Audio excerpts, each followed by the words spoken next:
Saya akan ngaji tentang betapa mudahnya berbuat baik dan betapa mudahnya bersosialisasi yang jadi kebutuhan sosial masyarakat. Kemudian di saat yang sama sebagai kebaikan menurut Islam. Ini saya baca kitab yang sangat otoritatif, yaitu kitab Sahih Muslim, di mana kita tahu dalam Islam pegangan ahli sunnah wal jamaah juga pegangan ulama seluruh dunia adalah Al-Kutubus Sittah, kitab 6 diantaranya yang hadis Bukhari Muslim.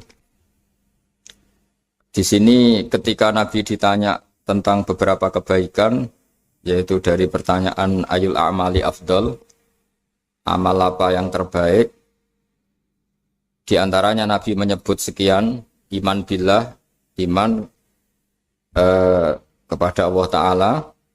Kemudian ini yang penting dilakukan semua pemimpin, oleh bupati, oleh wakil bupati, oleh seluruh pemimpin, baik struktural maupun kultural, maupun pemimpin kecil, yaitu di keluarga. Yaitu Nabi ngendikan di antara misi Islam adalah memperdekakan budak. Kemudian ada yang lagi tanya lagi, fa'illam af'al. Lalu dari sekian kebaikan yang butuh biaya itu saya tidak mampu melakukan ya Rasulullah. Kalau nyumbang masjid saya tidak mampu. Kalau berbuat bikin fasilitas umum saya tidak mampu.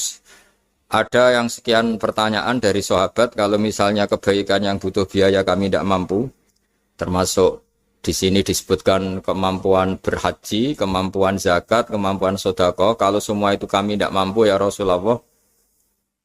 Kata Nabi, tu'inu shani'an aw tasna'u li akhraq. Ini di Sahih Muslim di bab iman dengan judul Babu bayani kaunil iman billah afdalal a'mal. Kalau saya tidak mampu semua melakukan itu ya Rasulullah, yaitu melakukan kebaikan yang butuh biaya. Kayak bangun masjid, bangun jalan, bangun fasilitas-fasilitas publik. Tu'inu shani'an aw tasna'u li akhraq. Tu'inu nulungi sira shani'an ing wong sing ahli sun'ah, ahli kreatif atau ahli, kalau orang sekarang itu bilang dia pekerja. Dia pekerja rumahan atau production house atau apa saja. Aw tasna'u li akhraq. Atau kamu membantu orang yang tidak punya pekerjaan. Terus sahabat masih tanya, aro'aita indo'iftu an ba'dil amal. Kalau semua kebaikan aktif saya tidak mampu melakukan ya Rasulullah, kebaikan menolong orang lain, kebaikan yang bersifat aktif. Jawabnya Nabi, dan ini pegangan saya, pegangan kita semua, panduan dari Rasulullah SAW, Nabi ngendikan, takufu syarroka anin nas fa innaha shadaqatun minka ala nafsik. Kamu dalam berislam cukup menjaga supaya kejelekan kamu tidak punya imbas pada orang lain. Ya, ini penting dalam Islam. Jadi kalau tidak bisa berbuat baik, potensi keburukan kita jangan sampai menimpa orang lain. Keburukan itu bisa kejahatan kriminal, bisa kejahatan pidana atau merugikan orang lain, atau kejahatan yang tidak sampai kriminal tapi mengganggu orang lain. Misalnya contoh gampang ini, saya sumpek-sumpeknya sendiri ingin jalan-jalan, main di teman yang di jam kerja. Ini kan sumpek-sumpeknya saya sendiri ingin hiburan, terus wisata atau dolan ke teman yang sebetulnya saat itu dia mungkin ngaji atau kerja atau harus memenuhi kewajiban cari nafkah. Gara-gara nemuin saya, akhirnya dia dikomplain sama majikannya, atau gara-gara nemuin saya dia akhirnya tidak ngaji sama santrinya, atau gara-gara nemuin saya dia terganggu aktivitasnya. Itu juga tidak boleh, karena berarti keburukan kita punya akibat pada orang lain. Jadi kaidah dalam Islam itu kalau tidak berbuat baik, potensi keburukan kita ini jangan sampai menimpa orang lain. Sehingga di sini Islam menyarankan uzlah. Uzlah itu nyepi. Jadi misalnya kita baru penat, baru bawaannya itu emosi, baru gak suka kumpul orang, itu ya sebaiknya jangan jalan-jalan. Karena di antara kebaikan Islam itu tabassum, senyum, atau talqatu wajhin, ceria. Tapi karena kita mungkin jatuh kredit, jatuh hutang atau punya masalah keluarga, sehingga bawaan kita itu emosi. Nah, dalam seperti ini sebaiknya uzlah, menutup diri. Sehingga kata Rasulullah SAW dalam zaman akhir di antara kebaikan itu kamu meninggalkan manusia aktivitasnya, kemudian watadaun nas min syarrik, kamu meninggalkan manusia supaya enggak kena keburukan kamu. Jadi ada momen, ada saat di mana kita mungkin kalau ketemu orang itu bawaannya ingin sengak, ingin ngomong yang enggak enak atau kita baru penat, itu sebaiknya uzlah saja, mengurung diri di kamar atau isolasi sendiri. Karena bawaannya baru emosi. Nah, ini yang jarang dipraktekkan. Kalau sekarang malah banyak yang saat susah, malah bawaannya ingin namam, ingin menvonis orang lain atau ngadili orang lain. Padahal pesannya Nabi, kalau semua kebaikan aktif tidak bisa kamu lakukan itu, takuffu syarra ka'anin nas fa innaha shadaqatun minka ala nafsik. Sehingga keburukan kita, ya saya ulang lagi, keburukan kita yang ingin emosi, ingin apa itu tidak punya akibat orang lain. Di sini kearifannya Rasulullah SAW, beliau masyhur ngendikan, layak dilqadi wa ghadban. Jangan sampai seorang hakim bikin keputusan ketika emosi, karena bawaannya orang emosi itu pasti nggak terkontrol intelektualnya, nggak terkontrol nuraninya, nggak terkontrol semua sifat baiknya. Itu kalau punya keputusan bahaya sekali. Sehingga Nabi dari awal ngendikan layak dilqadi wa ghadban, orang yang sedang emosi tinggi jangan bikin keputusan penting. Kemudian oleh ulama diteruskan juga jangan bikin keputusan penting orang yang sangat lapar atau yang sangat kenyang atau yang sangat ngantuk atau yang super sibuk. Jadi hal-hal yang potensi buruk dalam mengambil keputusan itu harus ditinggalkan. Sehingga misalnya bupati atau wakil bupati kalau sedang tidak nyaman dengan suasana apa, nggak boleh rapat kemudian memutuskan keputusan penting. Begitu juga kiai dan semuanya. Nah, ini yang supaya otoritatif. Kenapa saya bawa kitab itu logikanya jelas ya. Kita sebagai dai, sebagai ustadz, atau sebagai mubalek, atau sebagai siapa saja, yang ingin kita wariskan ke umat Rasulullah adalah dawuh-dawuhnya Nabi. Dan kalau kita ngaji tidak pakai kitab, itu sebenarnya umat kita jejali dengan pikiran kita, dengan ide kita. Jangan-jangan ide kita, pikiran kita ini tidak mewarisi pikiran Islam, tapi pikiran kita atau emosi kita. Tapi kalau kita baca kitab, artinya umat ini berhak mendapat apa yang diteladankan dan disabdakan oleh Rasulullah SAW. Tapi kalau kita, itu pasti inginnya itu kita. Misalnya kita Bupati Banyuwangi, mungkin kita akan cerita Banyuwangi dengan asik. Tapi bagi daerah lain, apa urgensinya bagi saya? Begitu juga kalau kita kiai, mungkin kita akan cerita fadhilnya kiai. Tapi bagi orang lain yang keutamaannya jadi pekerja, jadi satpam, jadi guru, jadi pegawai negeri yang adil. Sehingga subjektivitas kita ini akan tinggi. Tapi kalau kita sebagai kiai baca hadis, maka umat ini mendapatkan panduan dari Rasulullah SAW. Nah, dari sekian panduan itu, kata Nabi, jika Anda tidak bisa berbuat kebaikan aktif, maka kebaikan yang harus Anda lakukan adalah potensi kejelekan kamu jangan menimpa orang lain. Makanya saya berkali-kali bilang, saya ini termasuk kiai yang jarang main ke alumni. Karena tadi, kadang-kadang alumni itu sudah mau kerja di tempat kerjanya atau mau janjian ngantar anaknya sekolah. Gara-gara ada saya, mungkin semua itu dibatalkan.